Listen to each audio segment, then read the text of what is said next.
and welcome to the Meta Behind Relationships. This is your host, Reverend Gaylon McDowell, and today I'm going to be talking about, is it intuition or paranoia?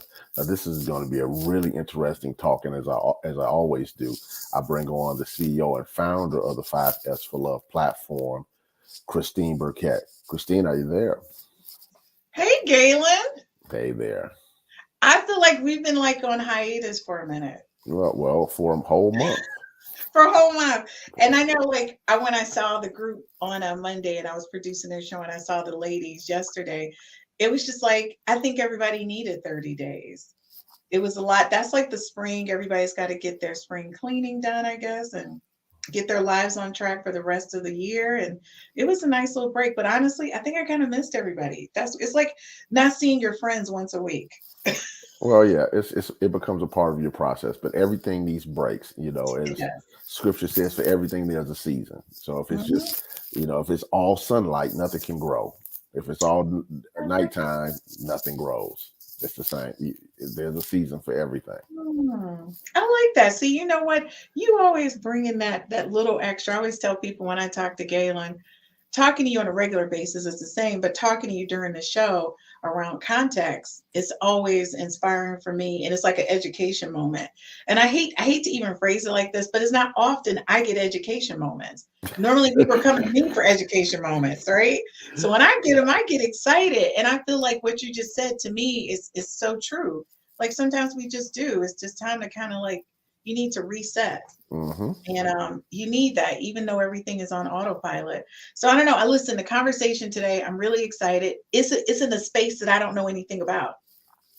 Yeah, So I feel like I'm just having all these education moments with you today. So I'm getting right in because I need to know a couple things got it. about what we're talking about: intuition versus paranoia. So I'm starting with my first question.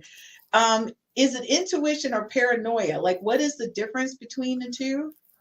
Well, well, intuition is the ability to understand something immediately without the need for conscious reasoning. I'm gonna say that Okay. again. The ability to understand something immediately without the need for conscious reasoning. It can be a feeling, it can be insight, inspiration, it can be dreams, it can be an aha moment. In the old cartoons where they would have the light bulb, Yeah. it's your light bulb moment, but it comes differently for different people. In metaphysics, we normally say this a part of the wisdom of God. And wisdom is the idea and divine mind of orderly knowledge. It functions as Mhm, intuition, intelligence, and mhm. inspiration. So what I'm just saying when I teach intuition is that you have an inner guide, you have an inner wisdom, Okay. you have an inner understanding, and you have to get in tune to how it speaks to you. For some people, it's a very strong feeling. For some people, they see things. For some people, it's the idea. They have the idea aha moments. I have this aha moment, sparks of inspiration. That kind of, I call it like the matrix, like it being plugged in your brain. That's how it I comes see. for me. Um, Did you so just correlate the Matrix to something? yeah, I love the Matrix. It's one of my favorite movies. Me too. That's one Yeah, of my favorite movies. yeah. That movie is chock full of metaphysics. Maybe that could It be a show one is. day, but it's a relationship show. But the Matrix is chock full of metaphysics. I can talk for You can hours about the listen, Matrix. Galen, drop in the Matrix anytime you want on this Yeah. show. So, so when you start talking about intuition versus Mhm. paranoia is unjustified suspicion and mistrust of other people or their action. Okay, I'm gonna say it again. Okay. Unjustified suspicion and mistrust of other people or their action. So Okay. so the question is it intuition or is it paranoia is based Yeah. upon sometimes people say, oh, I had this feeling. But is this Hmm. feeling really paranoia? Is it really fear based? Hmm. Versus is it really truly your spiritual intuition, your inner guide? Some people say Holy Spirit told me, whatever. I had one of my friends who passed away recently. She would say she would hear a voice talking to her. And Really? that's what she said. She heard. Now that's her experience. Right. I didn't have no Moses take off his shoes. That's not my experience. But at Right. the same time, I do want to acknowledge that that's some people's experience. Therefore, understanding the difference between paranoia and intuition is also getting consistently aware of your own spirituality. So when it moves, you can pay attention to it. versus being guided by your fear, which will cause you to take irresponsible action that can possibly not only mess up your life, but mess up the lives of others. So, Galen, when you say that, it sounds to me that you're saying people need to really get in tune with themselves Hmm. first so they understand the difference between intuition and paranoia. And it's like, how can I say this? It's like sometimes you need to understand that what you're hearing can impress upon or imprint on you and create paranoia. Hmm. And therefore, but you're deciphering it as intuition when it's not. You're just allowing someone to imprint. So, like in relationships, when you correlate this to relationships, if a person's really not in tune with themselves, they're really going to overlook that insightfulness, which would be your intuition telling you that something is happening. Right. But is your intuition linked to your feelings and emotions, or how does that work? It normally shows up, I think, as a feeling, but like I said Okay. before, it shows up differently for different people. Um, it actually shows my intuition for me often shows up as a part of my contemplation, Hmm. or it just shows up as I'm thinking about a thing, and I'll just a new paradigm just opens itself up to me. But like I said before, it works differently for different people. Okay, but Galen, when you say paradigm, explain that because some people may not understand. Like you're in a moment, but that it's a different moment that you're in within that moment. They may not understand paradigms. Okay, so paradigm is just not the Webster's dictionary version, Merriam-Webster Galen's dictionary. For Galen's me, a version. paradigm is the way in which you see it, your way of being and seeing. Okay, Okay, your way of being. We all have ways in which we are, our ways of being, the point of view that we see life from. We all right. have a point of view or perspective through which we see life. Therefore, the information that we contemplate, gather, work with, when it's functioning from one context, text can only give us the answers that's limited to that point of view, to that context, to that paradigm. When a new paradigm opens itself up, it's like how can I put it? Just an example. This is the minister in me comes out now. Yes. There's a text in the Gospel of John where Jesus heals a blind man, and the religious officials bring the blind man and who was born blind, Okay. and they are asking him all these questions about Jesus because they were trying to catch Jesus up on anything they could catch him up on. And the blind man said, "Look, I don't know all about all this stuff you're talking about, this Jesus guy, but this is what I know. Once I was blind, Right. and now I see." So the new paradigm, the intuition, allows you to see what you previously could not see, even though it was already there. There. I like that. That's a great. It may not be Webster, but Galen's definition, it is a great visual. And one of the things that I can say is this. I don't think my intuition was at the point it is now until I had my son. My intuition as a parent, like I could feel in my gut when Hmm. something was wrong with him. Hmm. And when my parents were living, that feeling would be so intense. I would always call them first. Are you guys okay? Because I have a feeling something's wrong. My mom's like, yeah, we're good. Then I would say, it's Julian. So I knew it had to be someone who I was connected to, that I was Hmm. feeling this intense feeling. And it wasn't like pain, but it was just like pressure. Hmm. And I would call and they would say, oh, Julian just fell at daycare. He's crying. I would be like, oh my God. Like it would Yeah. be stuff like that. And I was so connected to him. But those are the things that I think sometimes, like you said, you really have to be in tune with yourself, or it's like an oversight. You don't really pay attention to it. And I think even now, with everything that I'm doing, when I have my quiet moments, and people may not know this, but I work in my yard a lot. Like people think I have a contractor, and I do. He cuts my grass, but I like doing my own landscaping. And when I'm out there working in the yard, it gives me time to think. I'm in the moment I'm in, but what do you call it when I'm actually seeing the progression of something else move forward in the Hmm. future? is that intuition or is that foresight? You can say it's an aspect of intuition. What I can say is it's the intuition, the wisdom and understanding working with the imagination.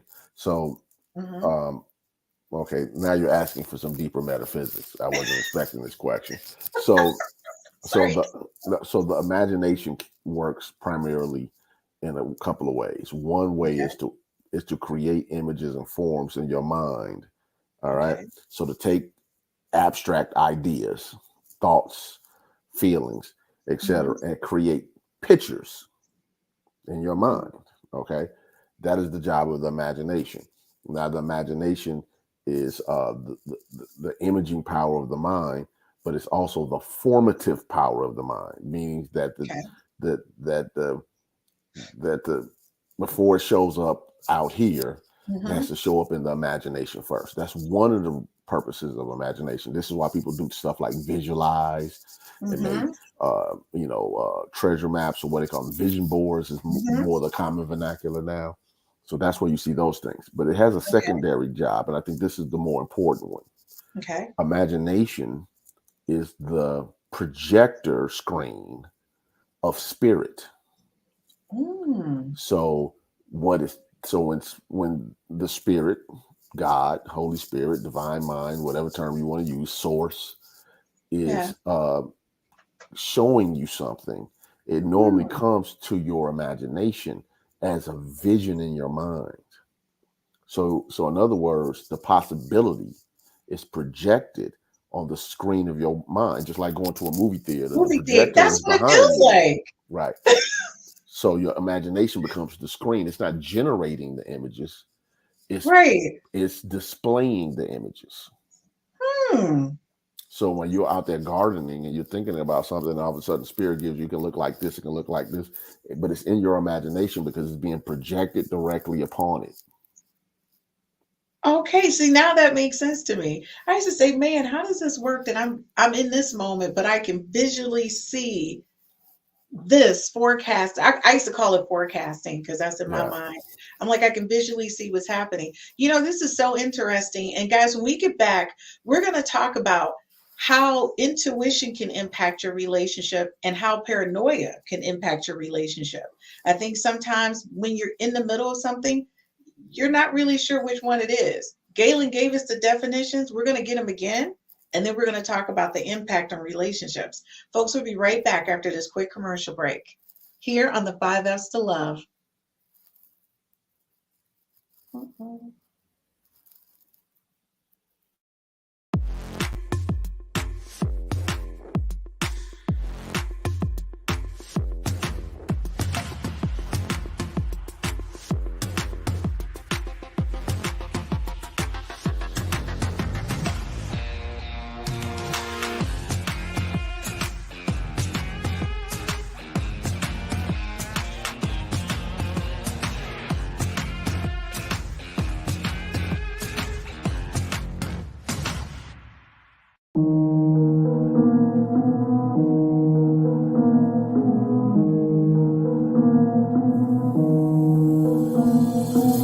Yeah, what's up with it? Do it cause I love it and I stuck with it.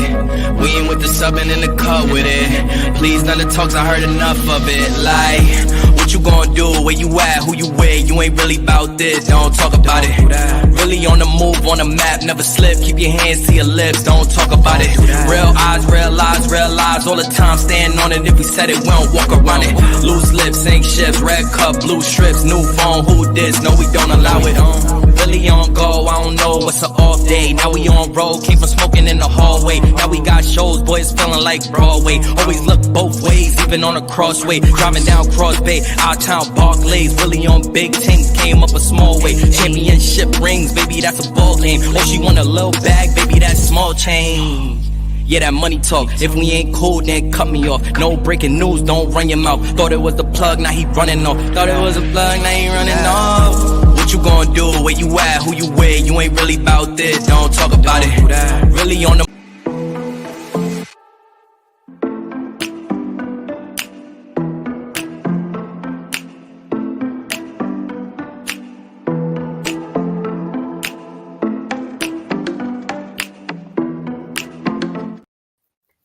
Hey guys, welcome back to the 5Fs to Love. And you know, Galen's here is Wednesdays, and you're watching the meta behind relationships. Galen, you know what? In relationships, I have to say, I don't think people understand the importance of really knowing who you are before you walk into a relationship. Right, right. Because I don't go ahead. because if not, fear can dictate to you what's actually happening in your experience. And you need to know who you are. You need to know what makes you tick, and you need to know your triggers because Mhm. you can't work on something that you're unaware of. So you can't fix what you can't face. Therefore, it's necessary to Mm. work on you as much as you possibly can. I'm not saying everybody has to be perfect to be in a relationship. Right. You know, only people that are perfect who walk on water are the people who spill it on the floor. But that doesn't mean that you shouldn't be working on yourself, and that includes in the relationship.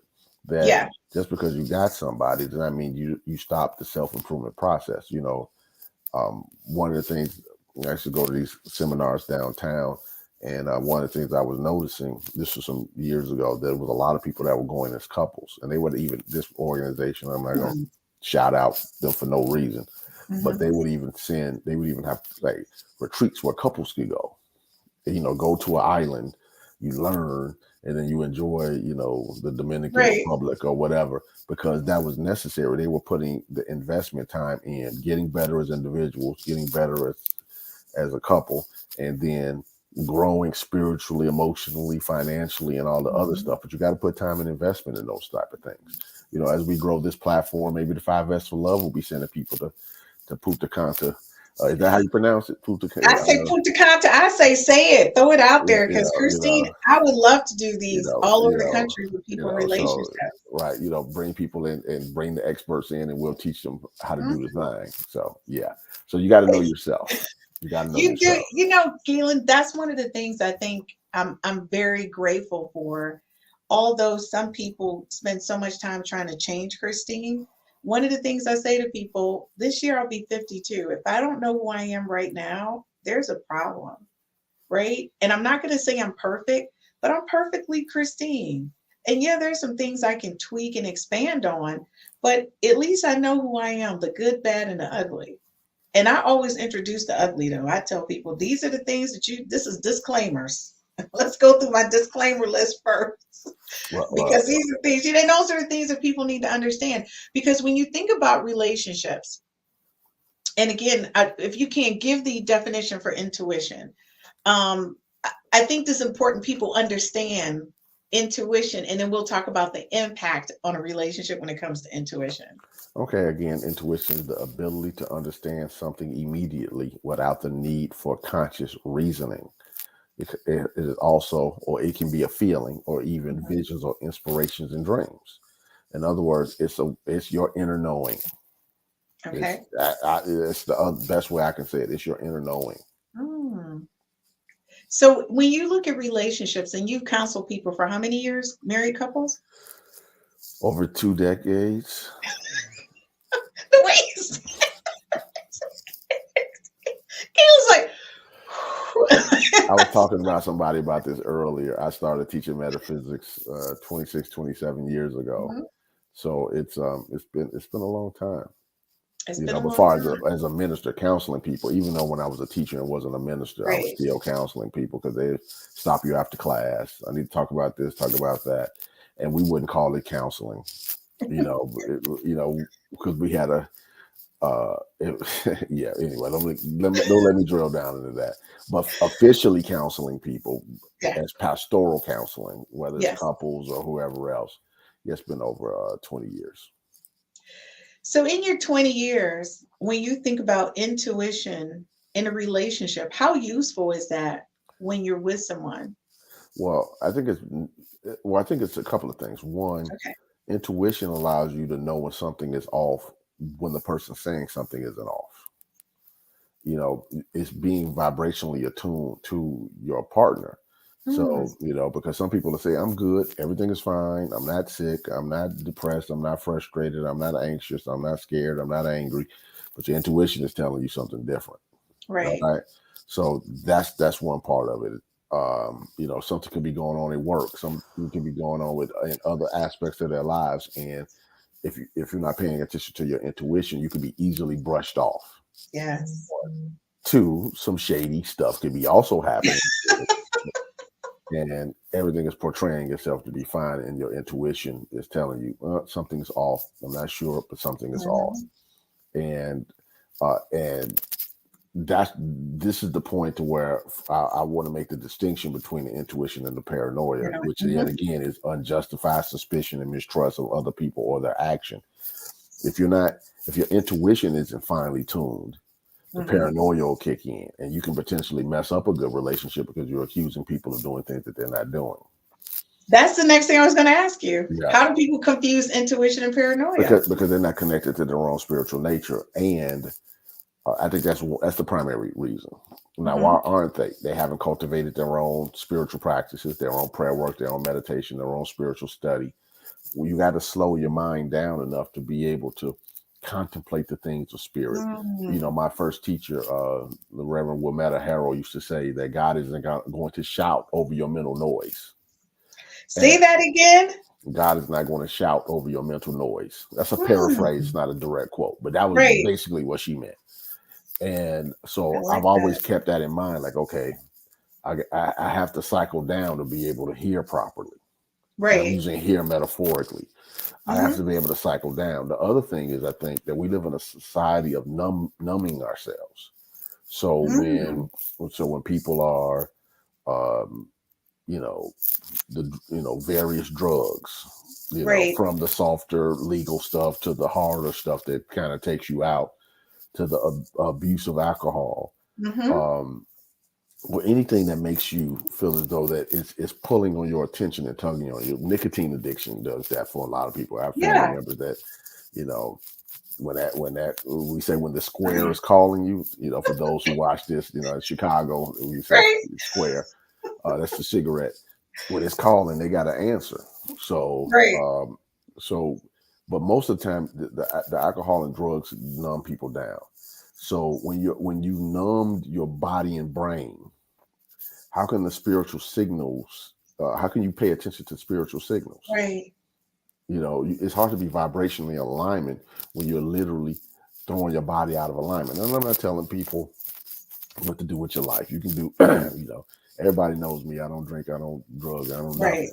I like my mind very clear. It's not because I'm a minister. But if you're going to do that, don't do it.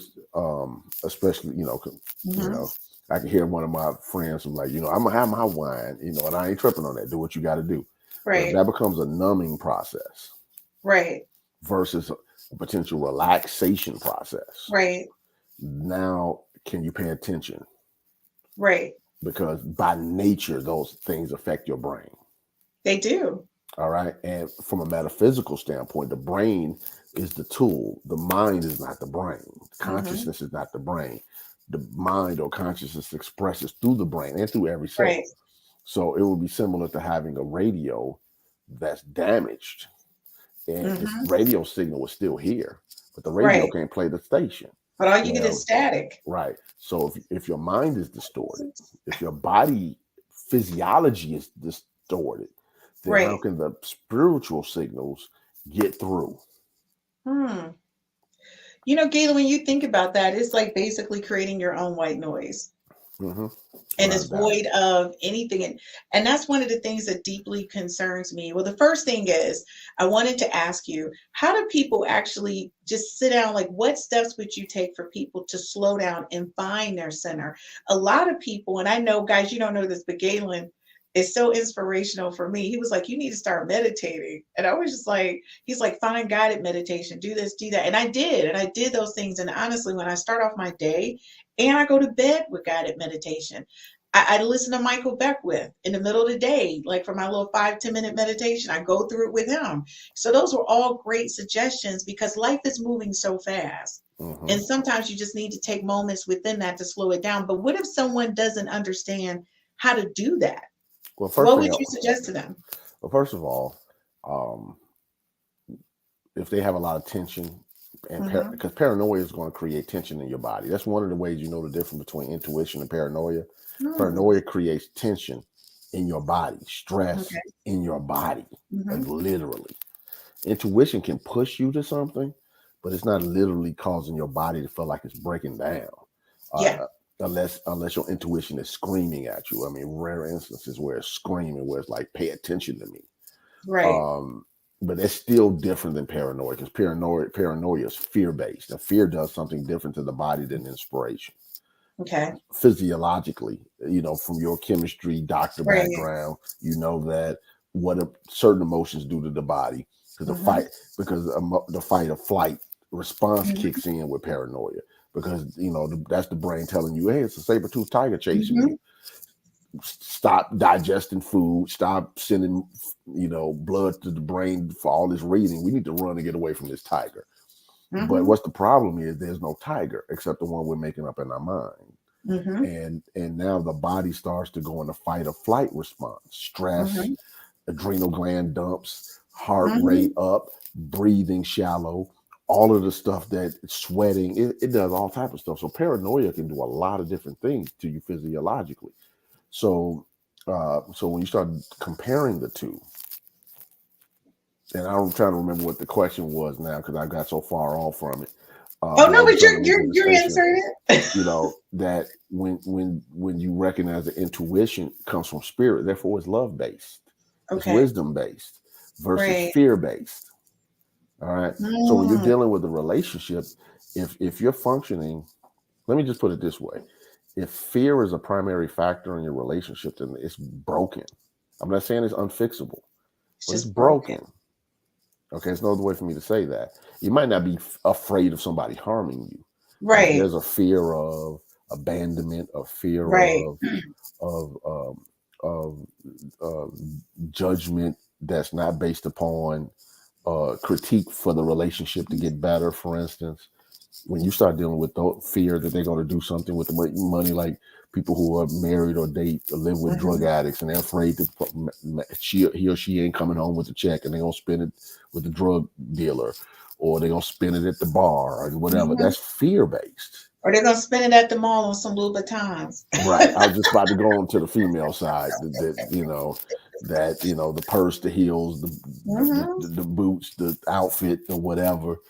Uh, so when that level of fear and fear of irresponsibility is in a relationship, that can create paranoia, because you don't know what to expect, because what that type of relationship gives you is a sense of, what's the word I want to use?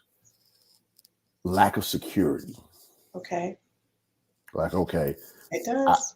so I'm a big believer that in a relationship, if you can't exhale, the Yes. relationship is too stressed. Now, look, I'm not saying that we shouldn't be striving to become better, but if you Right. can't exhale, if you can't be like, Right. the world ain't going crazy, at least this is where it needs to be. Not Mm-hmm. perfect, but look, it's workable. It's workable. Then, but the moment if you can't exhale, then it's a problem. And hopefully people get the metaphor from the movie. I know everybody's not old enough to saw Waiting to Exhale or read the book, but the idea behind it is you got to be able to relax into a relationship. Yes. Okay, into it and to it. Mm-hmm. Yeah.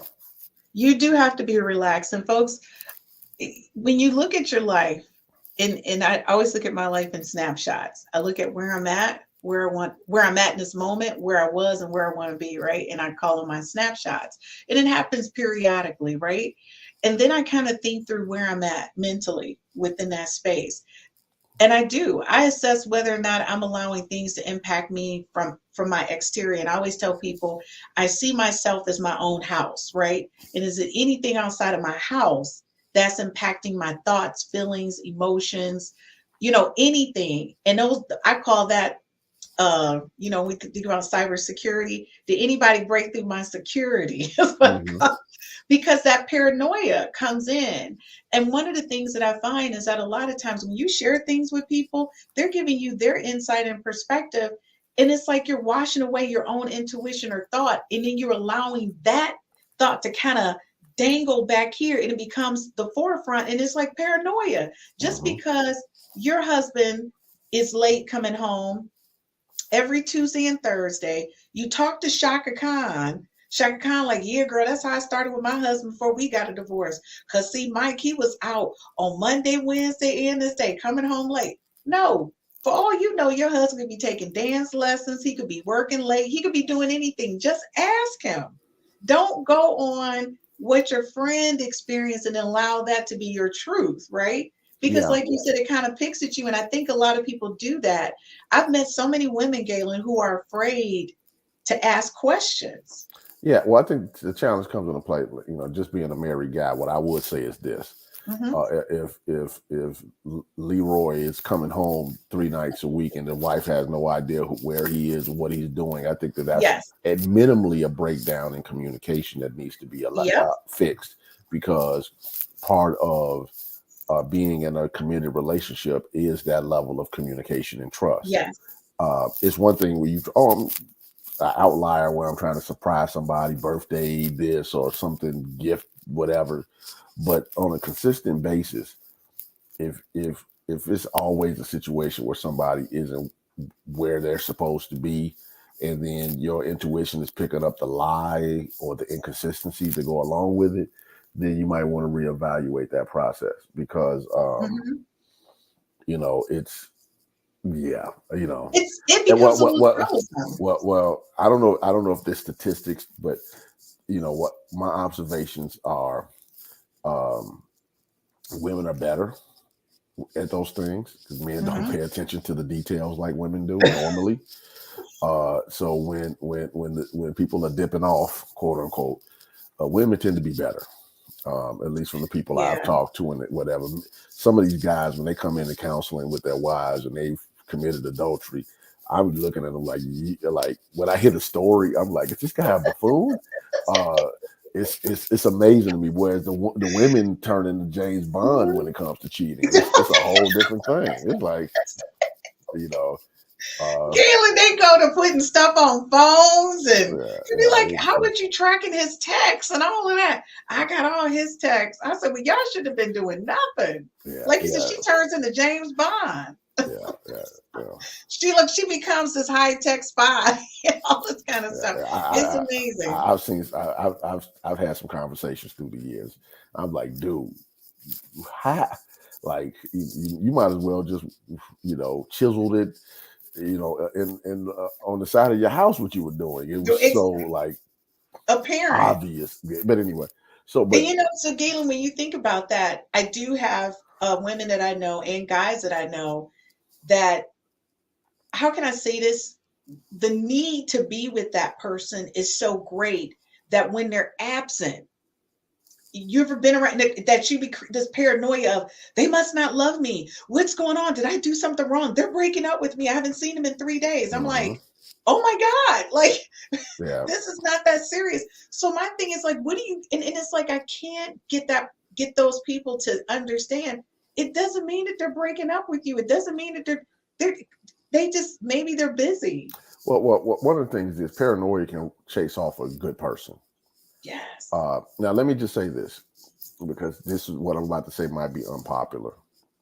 There are, I can only speak from the male perspective on this one, because I've seen it with friends and family members. There's some guys who love the paranoid female. Yep. Because it's easy to control her. Yep.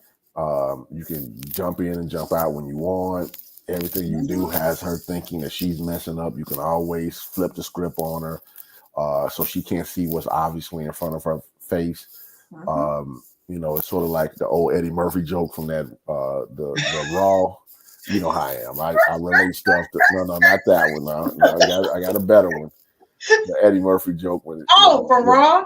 Yeah, when he walks into, the lady walks in and catches her husband cheating, and he said, "What you gonna believe, me or your lying eyes?" And that's one of my favorite jokes of all time. You're like, "You gonna believe me or your lying eyes?" But see, the thing about it is, what that tells you is, people will choose to not see what's right in front of them and make up something else, so their situation doesn't have to change. Yes. Okay. So which is also a form of paranoia because that's fear based. I don't. So Yes. the person doesn't want to lose the person so Mm-hmm. much that they'll change what's actually in front of them and make it something else. That's Mm-hmm. paranoia because the That's paranoia right. is being alone. The paranoia is not having this person Right. that you love. The paranoia is Right. not having the relationship to you anymore. Sometimes the paranoia is the lifestyle. Right. It's a lot of things, but yet again, it goes back to working on yourself. So if you know, if you're not okay with being by yourself, then you're gonna have a real problem being in a relationship.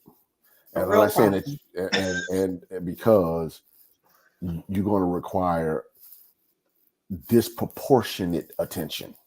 This amount, disproportionate amount of attention will be Yeah, required yeah, to maintain, and that becomes a little stressful. I know for me, Galen, you know my life is busy, but when I'm with you, 100%. Everything stops. I'm good. You got all my attention. But when I'm not. And I need you to be okay with that. But that's the thing. And I feel like, you have relationships that kind of look that way. So, folks, listen, I know I'm excited. I hate to stop these conversations and get back. But when we get back, we're going to talk about allowing yourself to really be guided. And the thing is, can you be guided? I don't know. You might need to know yourself to be guided. When we get back, we're going to talk about that. Galen, maybe we should have listed some metaphysics things in their homework. Maybe we could do that later. Some things, not metaphysics, but some meditation options for people. People don't understand meditation. So maybe some guided meditation options for them. We might want to add that to this later. So, folks, we'll be right back because I know some of you like, what is meditation? Do I sit there and just go, No, you don't. We'll talk about that when we get back, folks. Quick commercial break.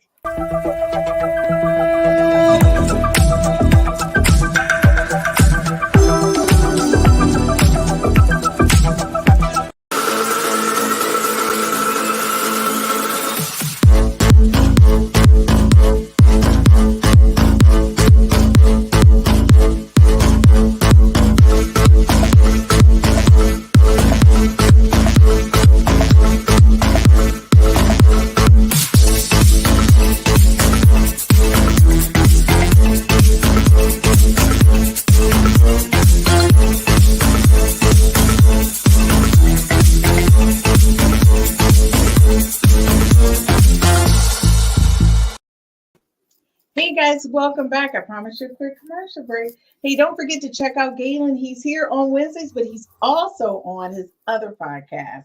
So if you don't understand who it is, it's True Transform. You can always Google it and put in Gaylon McDowell and it will pop up so you can check him out there. You can never get enough of Galen. He is the guru of metaphysics. And folks, if you're just joining in tonight, this is a pre-recorded session. Galen loves to hear from you and trust to believe we always have homework, but you can always leave any messages and be sure to like and share this podcast with everyone that you know. We can never learn enough about who we are and what we want in life and how metaphysics works with our relationships to make them better. Because, honey, we all got issues. Even Christine, who's on this show. We're going to keep it real. I am not perfect. I'm just perfectly Christine. So, Galen, I want to ask you, how do you allow yourself to be guided by wisdom and love? How does that work?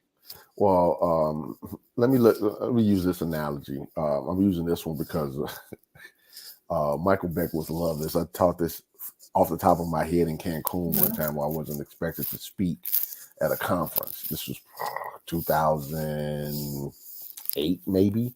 Okay. And so I was teaching a subject about how you deal with life. And I said, wisdom and love is like a package deal. I said, it's like Kentucky Fried Chicken and the biscuit. They never give you chicken without giving you a biscuit. All right. You compared to Kentucky Fried Chicken. Yeah. He loved it. He came, he was messing with me about that for about 30 minutes. He loved the analogy, which meant a lot to me because he's the Michael Jordan of our movement right now. He is. But what I mean by that is this: you can love, but love wisely. Okay. Love in and of itself, by nature, has to be blind because love loves for the sake of loving. Okay, love only. Let's stop right there. Love loves for the sake of loving. Yes, meaning that is that it's like water being wet. Love is going to love unless you corrupt it. It's Unless like you you come. can corrupt water. You can corrupt love with your own personal stuff, et Okay. cetera. Now it's not expressing as the unconditional love, the love of God that can express through you. Okay. But wisdom says, um, let me be mindful how I share my intimate love with Okay. people. Wisdom says, let me make sure that I'm in a holistic or healthy relationship in which I'm sharing aspects of myself and my love. That's wisdom. Okay. So one of the ways in which you cultivate wisdom and love is meditate on love, meditate and pray about love and wisdom. Study love and wisdom. Like for instance, if you want to study love, read the First Corinthians chapter 13, the whole thing. It talks about what the qualities of love. I love that scripture because it really just deals specifically with love is this, love is this, love is patient, love is all that stuff. It's important to understand how love functions, and that doesn't mean that's the totality. You can read other things Right. too. One of my favorite things about love, and people can look it up. You can Google Emmett Fox love. I like Emmett Fox. And Emmett Fox, I used to keep this on my on the old house. I used to keep it on my door and going in my office. It was a Mhm. reminder of what love is. And at the end of it, he says, if you could only love enough, you'll be the most powerful person in the world. That's how the poem ends. Hmm. It's like a poem. Um, now, uh, I almost want to look it up on my phone, but I know this is a live podcast, so I don't want to be in a space to where I'm looking something up. But it's on my mind so heavy. Let me see if I can do this really quickly. Okay, so Uh, while you're doing that, when you say it and while you're looking at it, a lot of people, the idea, they use that term in love with love. yeah, And I hear that often, but to me it's something to that. And to me it's I tell people all the time your life can be impacted by so many things, but if you can't be open to the possibility of finding the one person that you truly connect with, you can't allow all of that bitter past or those experience mhm, to reinterpret what that looks like to you, right, right? right. So I found it. So this is Okay. not the whole thing. This is part of it. So I don't have to because it's an ellipsis at this end. So there's no difficulty that enough love will not conquer. No disease that enough love will not heal. No door that Mhm. are not. No door that enough love will not open. It makes no difference how deep set the trouble, how hopeless the outlook, how muddled the tangle, how great the mistake. A sufficient realization of love will dissolve it all. If you could only Wow. love enough, you would be the happiest and most powerful being in the world. That's not the whole poem, but that's as much Right. right now. But now you want to pray and meditate on love. Hmm. Sometimes you say, spirit, God, source, love through me, Love through me. love through me, or teach me how to love. Teach me But how to. while you're studying love, now with wisdom, I love the Proverbs, especially chapter 3 Mhm. of Proverbs. You have those famous scriptures like "Trust in the Lord with all your heart, Yeah. and lean not according to your own understanding. All your ways Mhm. acknowledge Him, and He shall direct your path."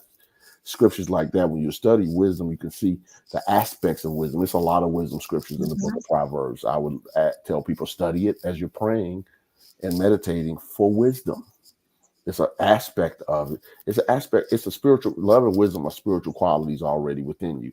But you have Right. to slow down. Yet again, slow down.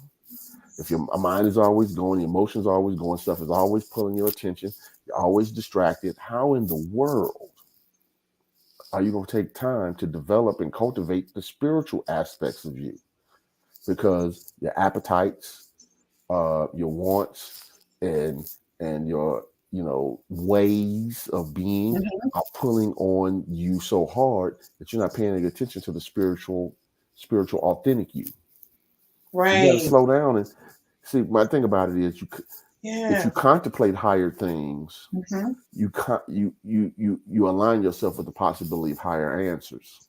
Yes. So if you never study anything that challenges you to contemplate the higher things, then how can you ever get into a higher state of Right. consciousness? How can you get into vibrational alignment with the highest spiritual ideas and ideals? You You know gotta. what? I feel like we should just change the show. That is my biggest. I think what you just said is so important. And I don't think people understand the importance. I think because I'm at a higher vibrational energy because of the way I process things and think, Mm-hmm. I'm always attracted to people who have that same level of intensity. And it goes beyond physical attraction. It's just like Right. I'm just gravitated towards that person in such an intense way. But that's one of the things where I think people, if you center yourself and you understand, and when I say center yourself, if you know who you are and you know the intent of what it is that you want to accomplish, I think a lot of times we were talking about, and I always tell people, you need to watch this. I meet no one but me. You need to watch that. What I'm saying is the laws of attraction, even within a relationship, you go in with one intent. And the only example I can say to give someone to make it really simple is this. If you go into a relationship with someone who's financially savvy and you're not, at some point you're going to have to adjust or modify the way you approach things because you're creating that void in a relationship if you're the spender and they're the saver. So somebody's got to come to a common understanding. But the thing is, way before that person came along, that you were like, I need to get my finances under control. So my question to people is this: if you know before you got into this relationship with this person that that's a thing for them, why are you not understanding that you should have listened to yourself a long time ago, but it's still not too late? Listen to yourself right now. That was your intuition telling you a long time ago, your finances are upside down, get them together. But now because of that, you consciously attracted someone who can get your finances together, and you're still pushing against it. And it becomes an issue within the relationship. And I always tell people, that's wisdom talking to you. That's your guide. That's your internal self saying, look, I need to get my stuff together. That means stop going out shopping every weekend. Why do people align Saturday with go shopping? Why do we Cultural have it in our conditioning. mind? Cultural conditioning. It's Like cultural conditioning. is that what it? Because I said, why is that people think when Saturday hit, go shopping? Because the thing about it is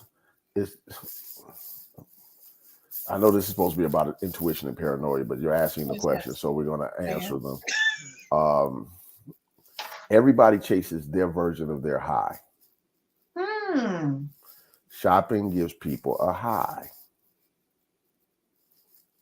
I just want that to land. Everybody chases their versions of the high. Okay. So, I like to read a lot. I get deep satisfaction. Like I'll have a coat and I'll have metaphysical pamphlets inside my coat pockets, like literally. I'm waiting to see somebody at a hospital or whatever. I just pull my pamphlets out and so I'll read. I'll do it at a picnic. I don't care where I am. Okay. That's part of. See, but I believe that as long as you have constructive highs, right, then it's okay. I love my kung fu movies and my my Marvel movies and other stuff that I like to watch and whatever. That's a part of my enjoyment. There's nothing wrong with that. Right. At one point of my life, I was working out 4 or 5 days a week, 3 hours a day doing kung fu. That was a high. I would work that long and I wouldn't even be tired when of course I had physical, but at the same time I had the high of I'm doing what I love to do. Everybody chases their high. So the question comes into play is, what's your high? Because some people it's the shopping. Everything is not drugs, alcohol, cigarettes, or whatever.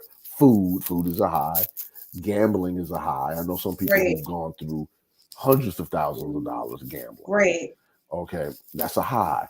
But shopping is a high. Okay, shopping is a legitimate high. For some people, sexually conquering a person, the chase is a high. And that's why when they get the person, and this is primarily male, but females do it too, but it's primarily male. Well, once they shoot the deer and cook they're good. Okay, they're on to something to the next hunt. because what's actually happening is the sexual conquering is the high, not the seeking of the relationship. Right. So people call it something else other than what it is, but it's really just their version of their high. Some people work out all the time. It's because it's their high. I know people who work out. I had a buddy of mine who every morning, 4 o'clock in the morning, he has a gym set in his house. He's hitting the gym hard every day. Every day. Every day. He takes no days off. There's leg day, there's arm day, there's small rep day, there's big reps, there's whatever, depending on every day. Every day. But here's the thing. He's probably 50 pounds lighter than me. And he's much stronger. So the thing is that his passion is what drives him. And honestly, that's probably how he centers himself, is that gym. Right. You know, so, and just to let you know, guys, I wasn't throwing that question out there because it wasn't linked.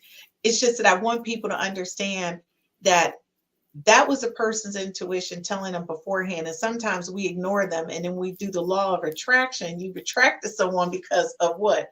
Your gut feeling, your intuition, and then you're angry about it. And I feel like, you know, a couple of my friends, they're in relationships with people who are like, well, why don't you ever complete projects? You're always saying you're going to do this, but you never do it.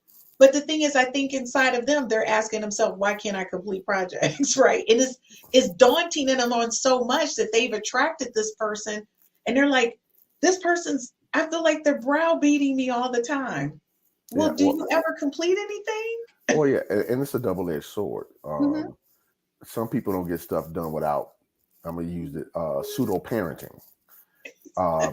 Some people, but here's the thing, and some people attract people who don't finish anything because they like to be the pseudo-parent. They like to be the fixer. So they've drawn people into the experience. I call that project building. Yes. So they want a project. The project, life ain't together, but they love projects. They love solving problems, and etc. And if you're a problem solver, you have to have problems. You have to have problems to feel validated. And I'm going to tell you, I don't like to fix problems. I would like to just coast. I'm at the point where I want to cruise control right now. Yeah. I need you to come in with your own plan of action, and I will see where I can support and be there for you. But I can't do fixings. At 52, it's off. Christine, I'm gonna lovingly tell you that you're a project person. You love project. In regular life, I'm not talking about relationships. Oh, in regular life, yes. Okay. Now that I've gotten you to admit that it's in regular life, yes, that's still an aspect of your consciousness. It is, because that's what I do. I fix people's problems. Therefore, the people will unconsciously show up. You know, and that's the thing. I think professionally, I am a problem solver, right? Yeah. And I think you're right. Because of that, I think it kind of spills over to my personal life. But luckily, I'm so grateful that people that are attracted to me don't have problems I need to fix in that sense, which is really great. Yeah, but can I poke on this for a moment? Okay. Yes. Okay. I'm not trying to poke on you, but you brought yourself up. I'm always open to that. Okay. See, here's the thing. Maybe that's why they can't keep your attention. Oh, because they don't have any problems to fix.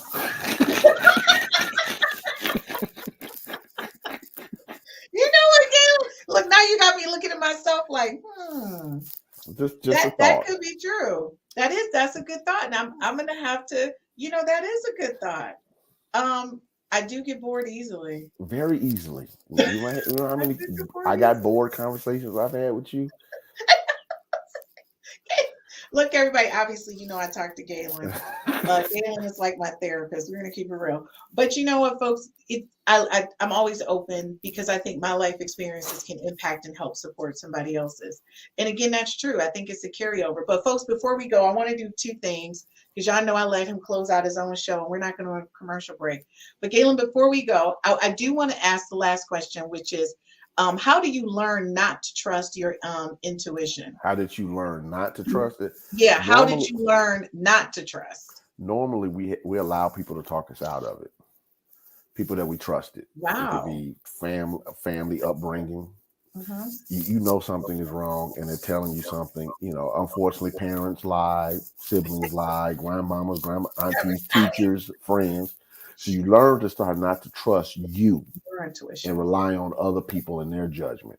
Hmm. Okay, instead of learning how to cultivate what it is, especially when you're in situations or circumstances where there's a lot of stress, a lot of frustration. Hmm. Hopefully not physical pain, emotional pain, but sometimes Right. that could be the case too, where you're Hmm. being conditioned to turn it off. Don't trust. You learn not to trust yourself. Okay. Sometimes it's bad choices. You made some bad choices in the past, and all of a sudden you don't trust yourself.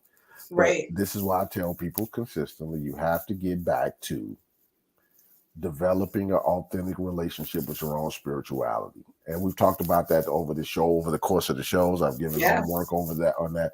And I get some homework today to yet again do that. You got to get in tune with the real spiritual, authentic you. And when you do that, the more you get to know intimately the real you, the more you will trust you. That's the The key. more you would trust you. Well, folks, I hate to end my little session with you guys, especially when Galen's involved. But of course, it's my time to go because it's time for Galen to close out his show. I can only tell you, folks, be sure to share and like the Meta Behind Relationships with Galen. And also be sure to share on your own social media sites, not via text, just not text, like on your own social media site. And just a reminder, this is a pre recorded show. Anything you would like to share with Galen, be sure to leave it in any of our DMs and in comments on any of our social media sites. We'll be sure to share it with Galen and he will respond on the next podcast. So as always, folks, it's been very nice. And Galen, thank you for another amazing show with the Meta Behind Relationships. Always a pleasure. So, as Christine was saying earlier, before I get into my close, I just want to just emphasize that I need your support when it comes to getting the word out about this show. Um, Take the YouTube, put it on your wall, share the Facebook. But if I don't know which way you listen to this, but I want to get the views up. I think we've been doing good work over the last maybe 8 months or so, 6 months. I don't know how many episodes we've done of this, but we've done a decent amount, and I think it can help people in their lives. Therefore, I'm asking you to help me get the message out. All right. I'm asking you to help me get the views out. So if this show is beneficial to you, put it on your Facebook wall, put it on your Twitter wall, text it to someone, share it, let people know about it, because I believe that the message that is being presented in this show, not because of Gaylon McDowell, I'm the conduit for it, but the message can help people live better lives in the context of their relationships and the most important relationship, their relationship with the source of their own being, whether you call that God, Spirit, Holy Spirit. You can be agnostic and just believe it's the authentic you. It doesn't make a difference. You can use what I'm teaching to help you become a better version of yourself and either create a great relationship or improve the one you have, or know when it's time to get out of the one you're in. Now, uh, in closing, developing your intuition is going to be necessary so you're not dealing with fear, because fear creates the projections of everything is going wrong, and it'll cause you to potentially make choices and take actions that are inconsistent with your good. So I just want you to be mindful of doing the spiritual work. Therefore, for the homework today, I want you to check out my YouTube video, Visualize for Success. In that session, I taught the power of visualization, what it means, why we do it. But at the end of it, the last section, I do a section on what is called visioning. And visioning is how do you ask spirit for insight and guidance. So if you follow along with that process that I did in that seminar, it can help you develop your intuition. But remember, you have to come back and do this stuff consistently. All right. Without the consistency, it's not going to work.